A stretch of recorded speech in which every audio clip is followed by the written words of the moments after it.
Slăvit să fie Dumnezeu pentru tot ceea ce noi am auzit până în clipele de față, numele Lui să fie binecuvântat până în veșnicie. Mulțumim Domnului pentru aceste cântări frumoase pe care le-am auzit. Mulțumim Domnului pentru timpul de rugăciune. Mulțumim Domnului pentru tot ceea ce El ne-a pus la dispoziție până aici și rugăm să fie cu noi mai departe. Așa cum am spus, va fi o continuitate a cuvântului pe care l-am început duminica trecută și nota în care am căutat să vorbim a fost un îndemn pe care Apostolul Pavel l-a transmis bisericii din Roma și spuneam implicit pentru noi. Încheiam duminica trecută cu cuvintele din Epistola Apostolului Pavel către Evrei, capitolul 10, începând cu versetul 5 la versetul 10, pe care aș vrea să le recitim împreună. Și aceasta reprezenta felul în care Domnul Iisus Hristos s-a înarmat cu acest fel de gândire și a venit pe pământul acesta, căutând să se pună la dispoziția lui Dumnezeu. Lucru care nici mai mult, nici mai puțin îl dorim să-l avem fiecare dintre noi și am vrea ca Dumnezeu să facă lucrul acesta, slăvit să fie numele. Amin. Recitesc cuvântul. De aceea, când intră în lume, El zice: Tu n-ai voit nici jertfă, nici prinos, ci mi-ai pregătit un trup, n-ai primit nici arderi de tot, nici jertfe pentru păcat. Atunci am zis: iată-mă, în sulul cărții este scris despre mine, vin să fac voia ta, Dumnezeule. După ce a zis întâi, tu n-ai voit, nici n-ai primit nici jertfe, nici prinoase, nici arderi de tot, nici jertfe pentru păcat, lucrurile aduse toate după lege. Apoi zice: iată-mă, vin să fac voia ta, Dumnezeule. El desființează astfel pe cele dintâi ca să pună în loc pe a doua. Prin această voie am fost sfințiți noi și anume prin jertfirea trupului lui Iisus Hristos odată pentru totdeauna, slăvit să fie Dumnezeu. Acest fel de a gândi a Mântuitorului spuneam că suntem chemați și noi să-l avem și o zic Domnul să ne sprijinească la lucrul acesta pentru ca să putem să fim pe placul lui Dumnezeu în toate lucrurile. În felul acesta vom aduce o jertfă care să fie plăcută lui Dumnezeu. O jertfă vie, sfântă și plăcută. Slăvit să fie Dumnezeu. Amin. Dragii mei, cunoaștem că aceasta este voia lui Dumnezeu. Am văzut exemplul acesta al Domnului Iisus Hristos de gândire. Și acum Apostolul Pavel, începând cu versetul 2, el nu doar ne lasă cu informația, căci așa trebuie, ăsta este pretenția lui Dumnezeu, acesta este modelul, dar ajungeți voi la starea aceasta cum puteți voi, nu? Apostolul Pavel și ne arată, vine și ne arată începând cu acest verset 2, cum să ajungem în această postură, să putem să fim plăcuți lui Dumnezeu cu sufletul, Duhul și cu trupul nostru și cum să aducem această jertfă duhovnicească, slăvit să fie Dumnezeu. Deci versetul 2, prima parte a versetului, începe în felul următor: să nu vă potriviți chipului veacului acestuia. Dragii mei, atunci când vrem să facem voia lui Dumnezeu, spuneam și duminica trecută, sigur că nu vom fi lăsați în pace. Diavolul ne va pune tot felul de piedici.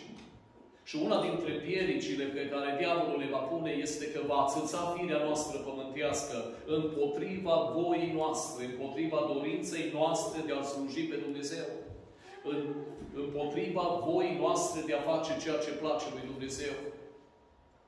Noi trebuie să ne pregătim, spuneam și duminica trecută, pentru că noi ne confruntăm cu lucrurile acestea, nu trebuie să ne ducem în nicio altă parte, ci prima dată firea din noi se va revolta la gândul că eu trebuie să fac ceva pentru Dumnezeu.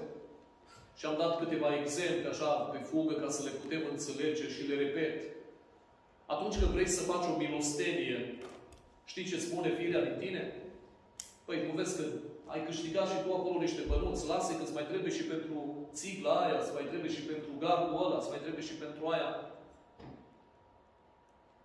Lasă acum, nu mai faci atât de dărnicie. O faci altă dată. Când este vorba ca să vii la casa lui Dumnezeu, nu-i place firii noastre, nu-i place nici rugăciunea, nu-i place nici adunarea, nu-i place părtășia cu frații, nu? Ce-i place firii noastre? Dacă s-ar putea să stea liniștit acasă, să doarmă, sau, eu știu, să meargă unde în altă parte.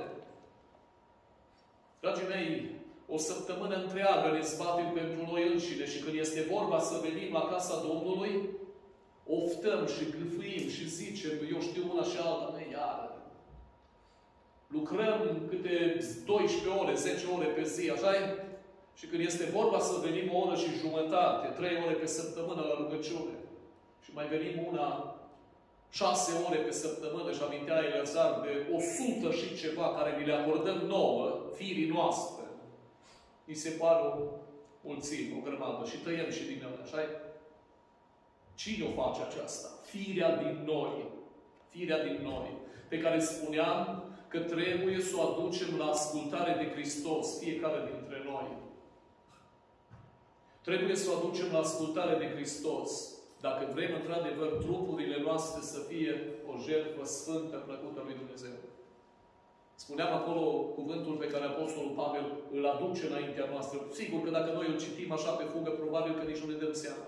Aduceți trupurile voastre. Ce să facem? Să le aducem. Eu pot să aduc cu ceva asupra căruia am autoritate, dar dacă n-am autoritate asupra trupului meu, nu pot să fac lucrul acesta. Dumnezeu să aibă milă de noi. Amin. Și spuneam, ca să fac lucrul acesta, am nevoie de o forță, am nevoie de o putere care să fie în mine, care să domine firea mea pământească. Și atunci pot să fac lucrul acela. Domnul să ne ajute. Ei bine, așa cum vedem aici, în al doilea verset, un al doilea vrășmaș al nostru, care este al Bisericii lui Hristos, este lumea păcatului care ne înconjoară. Dragii mei, lumea păcatului care pătrunde tot mai mult în toate locurile din lumea aceasta și forțează inclusiv ușa caselor creștinilor și a bisericilor să intre în ele, și în parte a reușit, caută să domine peste tot și presiunea aceasta este foarte mare.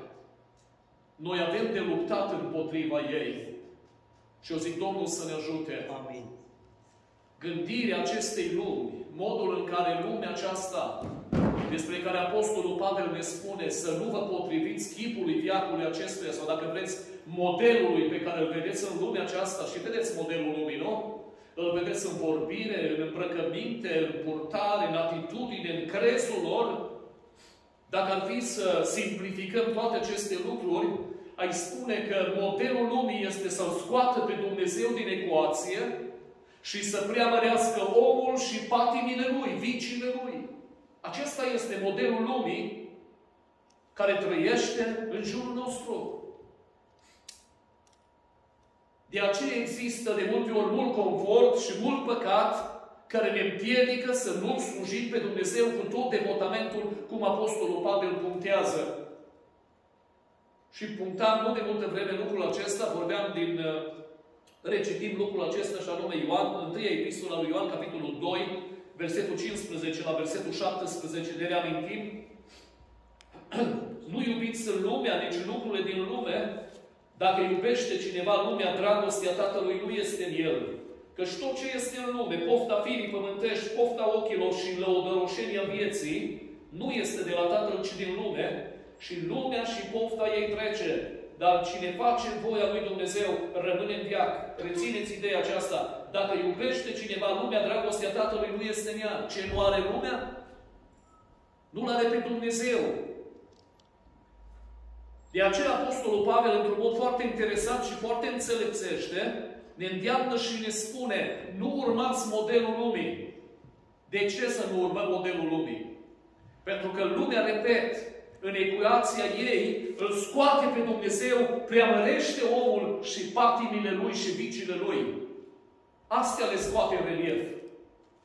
Un al treilea vrășmaș pe care îl avem noi, care se ascunde în dosul acestor lucruri și care ațâță firea noastră pământească și ațâță lumea și amăgește lumea, este diavolul. Efeseni, capitolul 2, versetul 1 la versetul 3. Voi erați morți în greșelile și în păcatele voastre, în care trăiați odinioară după mersul lumii acesteia, după Domnul puterii văzduhului, a Duhului care lucrează acum în fiii neascultării. Între ei eram și noi toți odinioară, când trăiam în poftele firii noastre pământești, când făceam voile firii pământești și ale gândurilor noastre și eram din fire copii ai mâniei ca și ceilalți. Înțelegem ce se întâmplă în lume?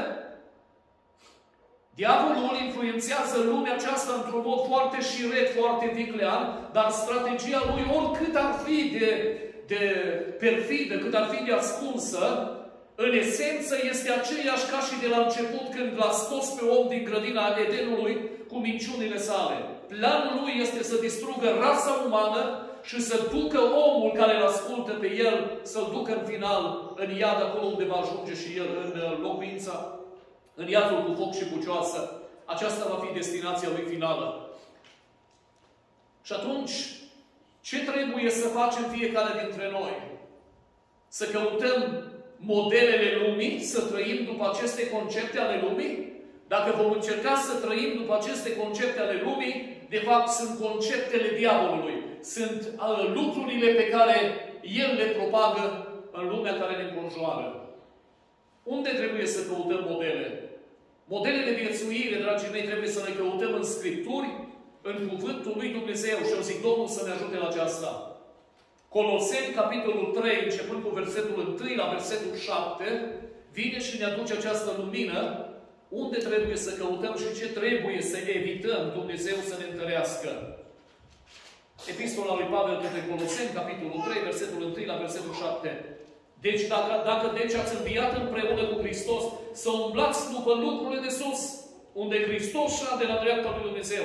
Gândiți-vă la lucrurile de sus, nu la cele de pe pământ. Căci voi ați murit și viața voastră este ascunsă cu Hristos în Dumnezeu.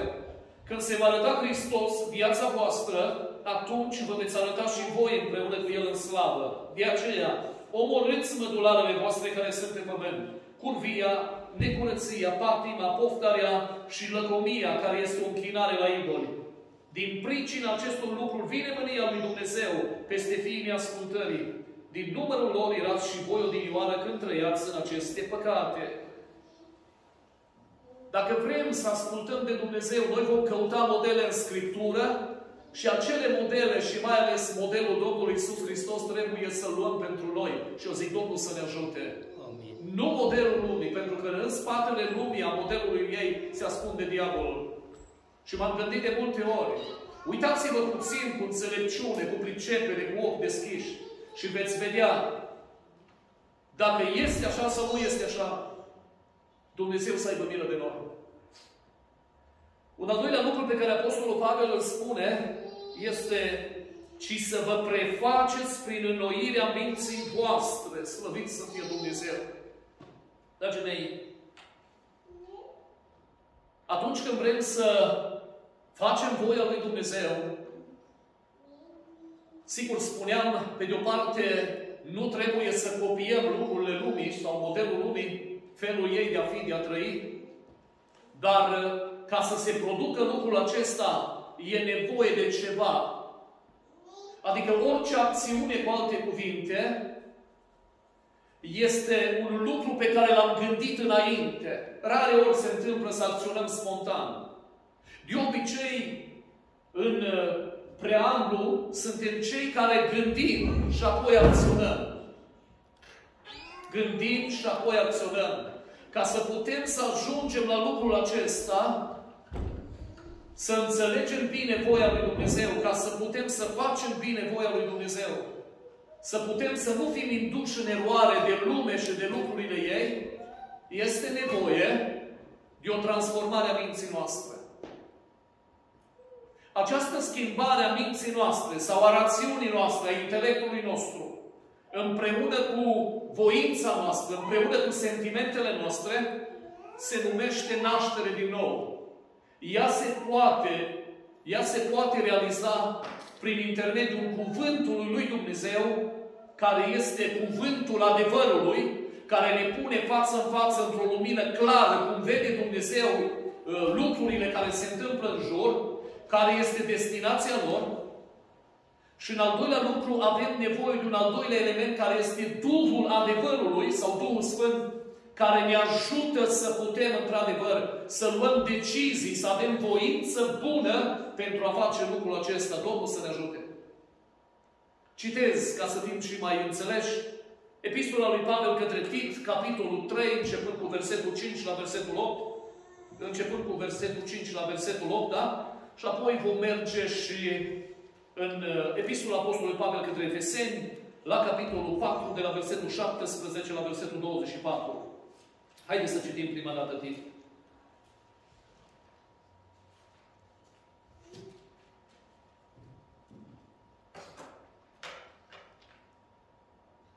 Căci și noi, versetul 3, căci și noi altădată eram fără minte, neascultători, rătăciți, robiți de tot felul de pofte și de plăceri, trăind în răutate și în pismă, vrednici să fim urâți și urându-ne unii pe alții.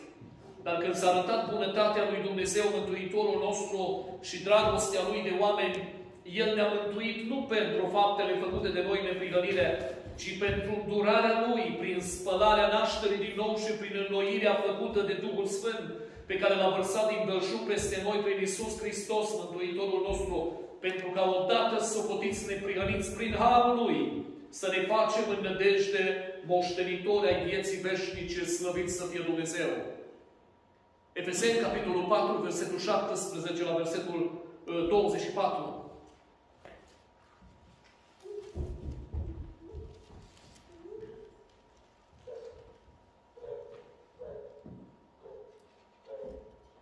Iată dar ce vă spun și mărturisesc eu în Domnul, să nu mai trăiți cum trăiesc păgânii în deșertăciunea gândurilor lor, având mintea întunecată, fiind străini de viața lui Dumnezeu, din pricina neștiinței în care se află în urma împietririi inimilor lor. Ei și-au pierdut orice pic de simțire, s-au dedat la desfrânare și săvârșesc cu lăcomie orice fel de necurăție.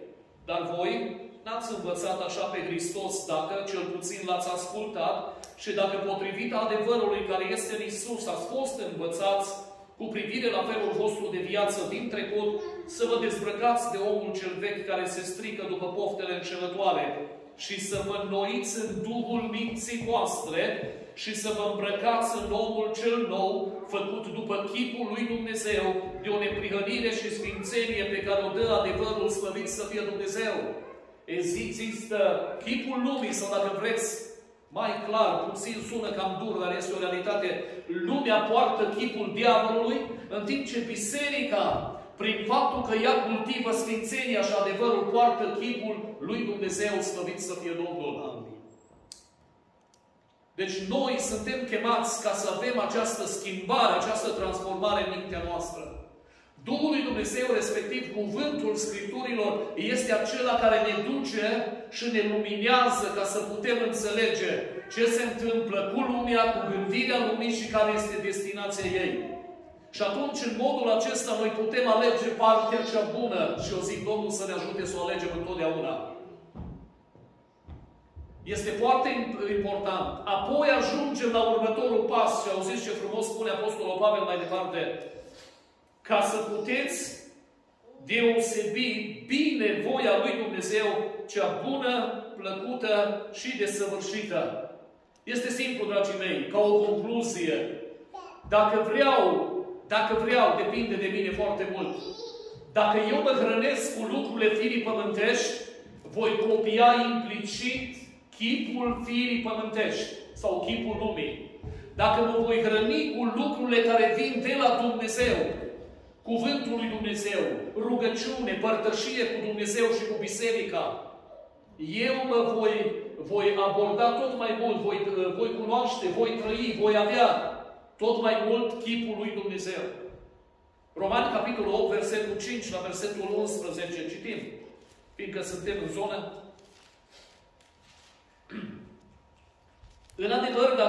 În adevăr, cei ce trăiesc după îndemnurile firii pământești umblă după lucrurile firii pământești, pe când cei ce trăiesc după îndemnurile Duhului umblă după lucrurile Duhului. Și umblarea după lucrurile firii pământești este moarte, pe când umblarea după lucrurile Duhului este viață și pace.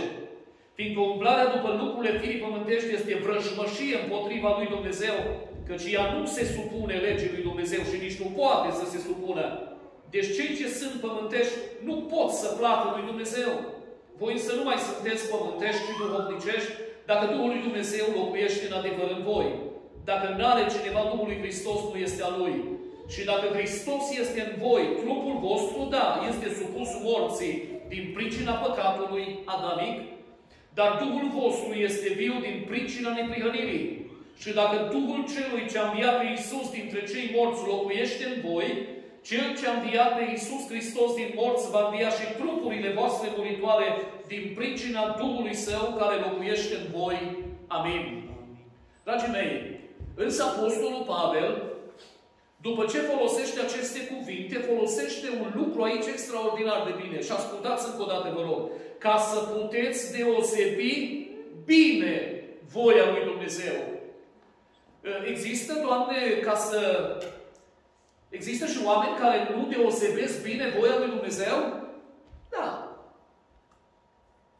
Din nefericire, da. Sunt oameni care se scaldă, uitați și așa, și cu lumea, pot să placă și lumii, pot să placă și lui Dumnezeu. Și sunt puține cazuri de genul acesta. Această categorie sunt tocmai genul acela de persoane, așa cum îl vedem în Apocalipsă, capitolul 3, când Domnul spune: pentru că nu ești nici rece, pentru că nu ești nici în clocot, ci ești doar căldicel, am să te vărți din gura mea. Și Domnul îi spune de ce este așa. Pentru că îmbrățișase și lucrurile lumii și el nici măcar nu realizase. Și ăsta nu era un om obișnuit, era păstorul bisericii din Laodicea.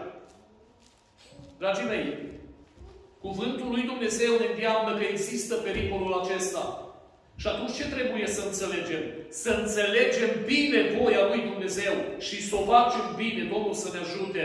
Amin. 2 Corinteni, capitolul 6, versetul 14 la versetul 18, ne va ajuta ca să putem înțelege lucrul acesta și mai bine.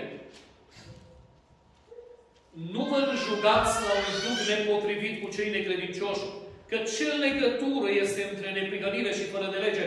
Sau cum poate sta împreună lumina cu întunericul? Ce înțelegere poate să fie între Hristos și Belial? Sau ce legătură are cel credincios cu cel necredincios? Cum se împacă templul lui Dumnezeu cu idolii? Căci noi suntem templul lui Dumnezeului celui viu, cum a zis Dumnezeu. Eu voi locui și voi umbla în mijlocul lor. Eu voi fi Dumnezeul lor și ei vor fi poporul meu. De aceea, ieșiți din mijlocul lor și despărțiți-vă de ei, zice Domnul, nu vă atingeți de ce este necurat și vă voi primi. Eu vă voi fi tată și veți fi fiici și fiice și voi veți fi fiici și fiice, zice Domnul cel atotputernic, slăvit să fie Dumnezeu. Deci și Apostolul Pavel aici, când le transmite corintenilor, le transmite același mesaj, doar într-un mod mai detaliat. Nu vă potriviți chipului viacului acestuia, ci trebuie să vă prefaceți. Voi trebuie să înțelegeți că între voi și între gândirea voastră, care trebuie să fie îmbibată cu Scriptură și cu voia lui Dumnezeu, și între gândirea lumii nu trebuie să fie nicio legătură. Nicio legătură. Noi trebuie să gândim ca niște oameni a cărui cetățenie este în cer, ca niște oameni care aparținem împărăției lui Dumnezeu. Nu trebuie să gândim ca oamenii de pe pământ. Noi nu trebuie să numim valori ce are valoare lumea, ci trebuie să avem valorile pe care le arată Scriptura, slăvit să fie Dumnezeu, și să ni le însușim. Domnul să ne ajute. Mă duc un pas mai departe și anume în versetul 3. Prin harul care mi-a fost dat, eu spun fiecăruia dintre voi. M-am gândit la cuvântul acesta. Apostolul Pavel a avut un har. Haideți să vedem ce har a avut Apostolul Pavel peste el. Aici Apostolul Pavel se legitimează în fața noastră a destinatarilor Scripturii, a destinatarilor a romanilor, bisericii din Roma, dar și în fața noastră și în fața tuturor care vor citi această epistolă. Și ne spune ce har a trăit omul acesta ca să fie vrednic de crezare și nu numai. Să fie vrednic, căci el se adresează în cuvintele acestea și spune: eu vă spun, vă învăț, vă sfătuiesc pe oricare. Pe toți cititorii Scripturilor, Apostolul Pavel are un har special ca să ne învețe, slăvit să fie Dumnezeu. Primul har pe care l-a avut și el și l-avem și noi este harul acesta de a fi chemați la mântuire. și a fi mântuiți prin credința în Hristos, slăvit să fie Dumnezeu. Efeseni, capitolul 2, versetul 8. Căci prin har ați fost mântuiți prin credință, spunea tot el, și aceasta nu vine de la voi, ci este darul lui Dumnezeu, slăvit să fie Domnul. Apoi harul, un alt har pe care Dumnezeu l-a încredințat apostolului Pavel, să nu fie un om care să fie așa de duzină, să fie un vestitor al Evangheliei cu greutate. Romani, capitolul 15, versetul 15 și 16, fiindcă suntem aici aproape. Totuși aici colea, spunea Pavel, v-am scris mai cu îndrăzneală, ca să vă aduc din nou aminte de lucrurile acestea în puterea harului pe care mi l-a dat Dumnezeu, ca să fiu slujitorul lui Iisus Hristos între neamuri. Eu împlinesc cu scumpătate slujba Evangheliei și lui Dumnezeu, pentru ca neamurile să-i fie o jertfă bine primită, sfințită de Duhul Sfânt. Eu, dar mă pot lăuda în Iisus Hristos în slujirea lui Dumnezeu, spunea Pavel, lăudat să fie Dumnezeu. Deci am primit și harul acesta de a fi vestitor a Evangheliei sau evanghelist. Dar Pavel a mai primit un alt har, care se face vrednic de a fi crezut și de a fi acceptat. Și auziți ce spune cuvântul lui Dumnezeu despre el? Spune în Faptele Apostolului, capitolul 13, versetul 2, pe când posteau și se rugau, Duhul Sfânt a zis, puneți-mi deoparte pe Barnaba și pe Saul pentru lucrarea la care i-am chemat. Ei au primit apostolia de la Domnul Iisus Hristos împreună cu Barnaba. 1 Corinteni, de asemenea, vine să întărească 1 Corinteni 15, versetul 9 și 10, care vine să întărească aceste lucruri și pe care vrem să le aducem aminte.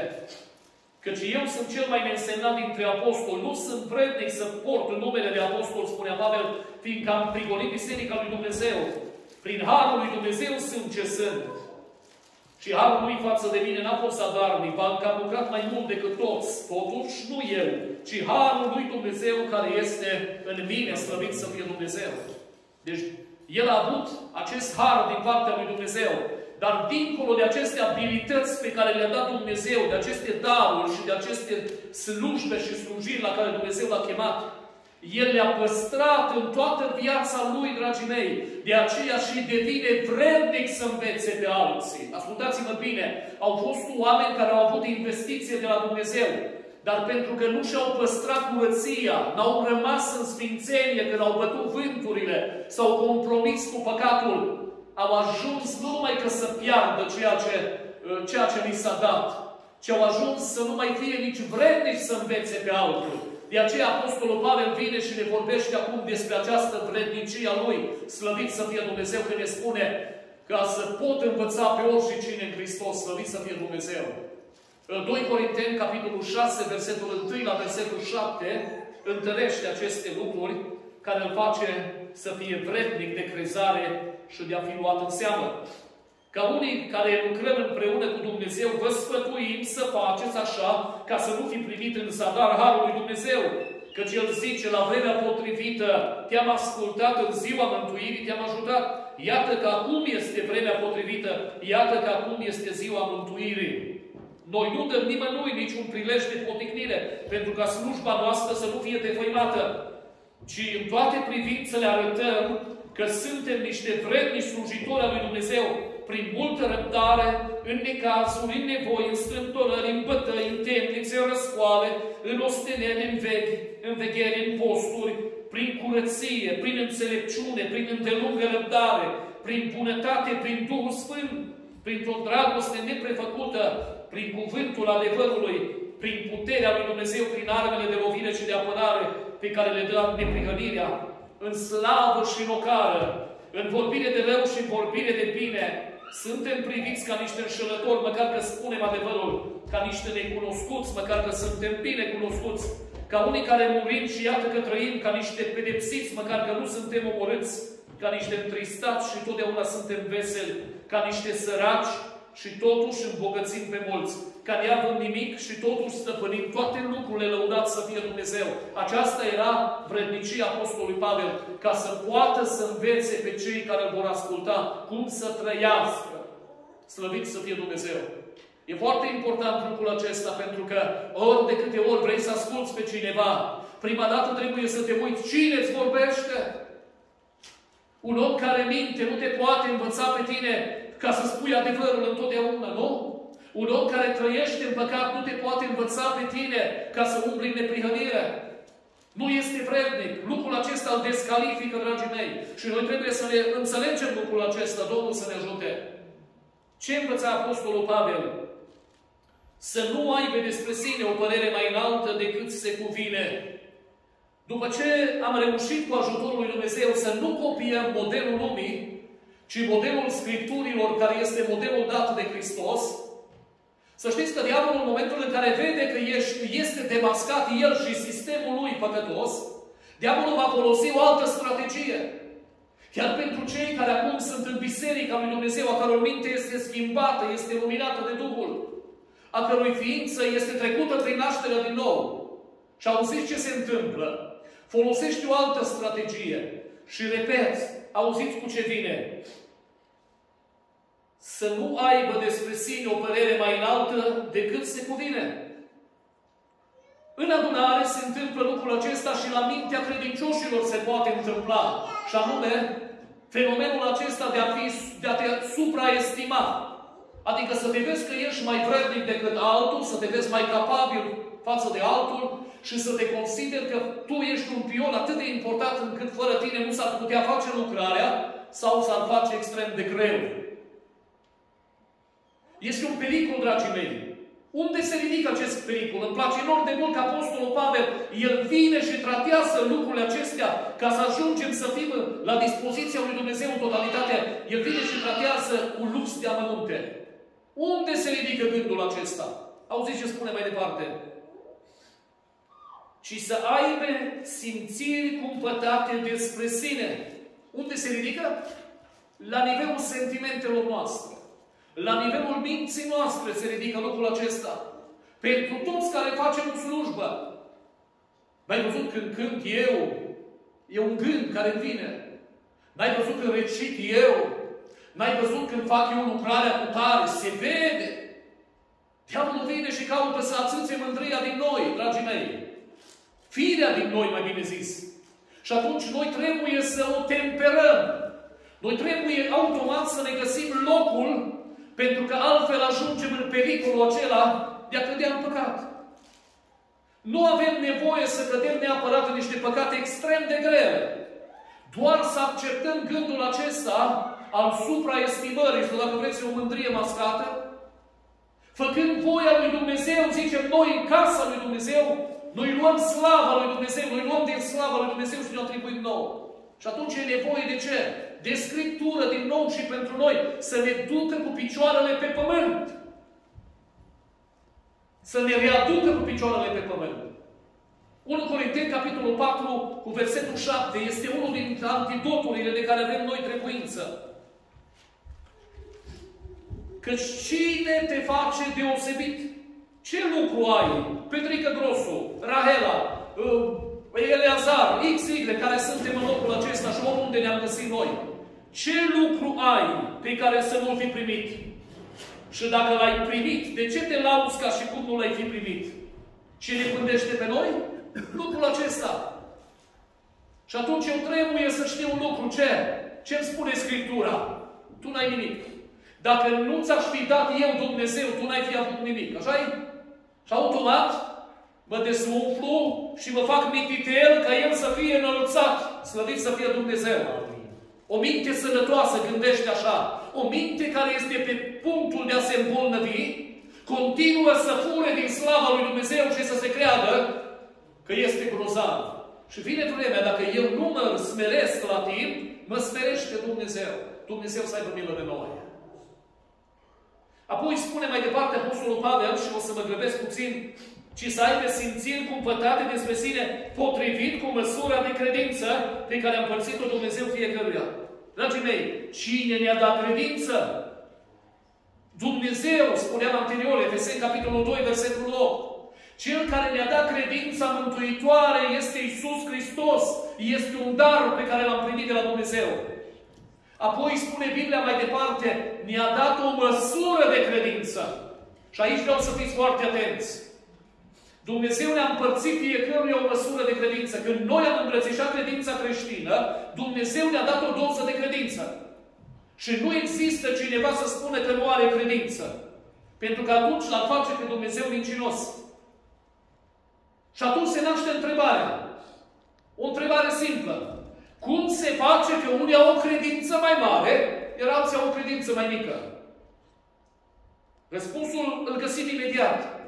Dragii mei, fiecare dintre noi, un exemplu, avem același număr de mușchi în viața noastră, nu? În trupurile noastre. Același număr de mușchi. Dar vedem în jurul nostru că unii oameni au mușchi mai mari și sunt mai puternici decât noi. Și atunci te întreb de ce e așa. În viața de pe pământ îți dai seama repede. Ce se întâmplă? I-ați văzut pe culturiștii care merg la sală? Ce fac? Își exersează mușchii și se alimentează conform cu efortul pe care îl depun. Și în felul ăsta cresc și mușchii, și volum, și putere. La fel e și cu credința, dragii mei. La fel e și cu credința. Atunci când noi ne hrănim cu cuvântul lui Dumnezeu, ne cresc mușchii spirituali. Iar atunci când noi mărturisim pe Hristos, nu facem altceva decât exersăm, dragii mei. Și ne crește credința, lăudat să fie Dumnezeu. În felul acesta, credința noastră, care ne-a fost dată, ea crește. Slăvit să fie Domnul. Nu pentru că suntem sub alte forme, suntem mai grozavi, nu. Ci pentru că noi ce am primit, dezvoltăm. Ceea ce ne-a dat Dumnezeu, dezvoltăm. Și Dumnezeu este mulțumit. De aceea credința crește și ea crește în funcție cu ce le hrănim. Lăudat să fie Dumnezeu. Amin. Domnul să ne întărească. Un alt lucru pe care îl scoate în relief, cuvântul lui Dumnezeu ne vorbește în continuare. Versetul 4 și versetul 5. Un alt pericol care ne paște pe noi, după ce am ajuns să alegem modele bune, modelul Scripturilor, pe Domnul Iisus, pe noi care am fost înnoiți de Hristos prin lucrarea pe care o are. Știți care este? Subestimarea. Adică să ne vedem, știți, mai inferior. Băi, da, dar eu nu cânt ca X, eu nu recit ca Y, eu nu pot să fac ca el, eu mai bine stau aici pe bancă. Și ăsta e un pericol mare. Și atunci, în versetul 4, Apostolul Pavel folosește exemplul unui trup omenesc. Cum funcționează? Ca să poată să ne scoată din pericolul acesta, da? De a delăsării, de a sta deoparte și de a nu mă implica. Având eu fricile mele, având eu în inima mea, să zic așa, o stare de genul acesta, care nu place lui Dumnezeu, nici aceasta. O subestimare. De aceea spune Apostolul Pavel și repet, să aveți despre voi cum? O părere, dar cum? Potrivită cu măsura. Măi, nici mai mare, nu mă cred nici mai mare, dar nici mai mic. Eu mă știu atâta limita. Eu la limita asta pot să lucrez normal și bine, slăvit să fie Dumnezeu. Și eu fac lucrarea aceasta. Nici nu mă văd acolo că nu pot să fac nimic, că știu de fapt că pot, nu? Ceva pot să fac. Pentru că eu știu ce pot să fac. Și tu știi ce pot să faci. Dar nici nu mă umflu să mă cred că pot să fac grozăvere, că nu fac. În amândouă ipostaze este un lucru rău. De aceea Biblia spune, uite, trebuie să revii cu picioarele acolo unde trebuie să stai. Domnul să ne ajute. Amin. Pericolul subestimării. Și spuneam, în versetul 4, Pavel folosește exemplul acesta. Și anume, a unui trup. Cum funcționează un trup? Ca să ne poată trezi mintea. Și auziți ce spune? Căci după cum într-un trup avem mai multe mădulare și mădularele n-au toate aceeași slujbă. Și ne-a spus așa, băi, într-un trup există un singur trup, nu mai multe. Despre unul vorbim. Fiecare corp omenesc este alcătuit din mai multe organe. Și fiecare organ are funcția lui. Oricât de important, spunea Pavel, ar fi un organ în corp, nu-l poate înlocui nici pe cel mai mărunt. De exemplu, creierul nu poate înlocui degetul mic de la picior. Talpa pe care pășesc, pot să fie el centrul nostru de comandă. Nu poate. Inima mea, oricât de mult ar pompa sânge, nu poate să mă înlocuiască un rinic. Funcția lui. Și vine acum și ne învață din punct de vedere spiritual, versetul 5. Tot așa și noi care suntem mulți alcătuim un singur trup în Hristos, dar fiecare în parte suntem mădulare unii altora, slăvit să fie Dumnezeu. Să cum să înțelegem lucrul acesta? Foarte simplu. De aceea Pavel a spus primul verset, versetul 4. Dragii mei, eu și noi toți împreună, nu unii dintre noi, toți împreună, formăm trupul lui Hristos. Sunteți de acord cu mine? Apoi fiecare dintre noi am primit de la Dumnezeu o slujbă, o lucrare, sau avem un dar de la Dumnezeu cu care trebuie să lucrăm. Al treilea lucru, fiecare slujbă, fiecare cântare, fiecare lucrare care o facem în casa lui Dumnezeu, voi toți, noi împreună, toate au valoare. Toate au valoare. Chiar dacă tu cânti un pic mai știrbit, eu unul mai gângav, abia rulei câteva cuvinte. Sunt mădular împreună cu tine, în același trup, slăvit să fie Dumnezeu. Încurajează-te, ridică-te, pune-te la dispoziția Domnului că tu ai valoare și ai preț în ochii lui Dumnezeu. Lăudat să fie Domnul. Amin. Și apoi un alt lucru care Pavel îl scoate în relief, care este? Și anume, prin slujirea ta așa cum este, eu am nevoie de ea și tu ai nevoie de slujirea mea, adică ne slujim unii altora, slăvit să fie Dumnezeu. Așa funcționează un corp omenesc și așa funcționează Biserica lui Dumnezeu. Versetul 6 la versetul 8 și cu aceasta voi încheia.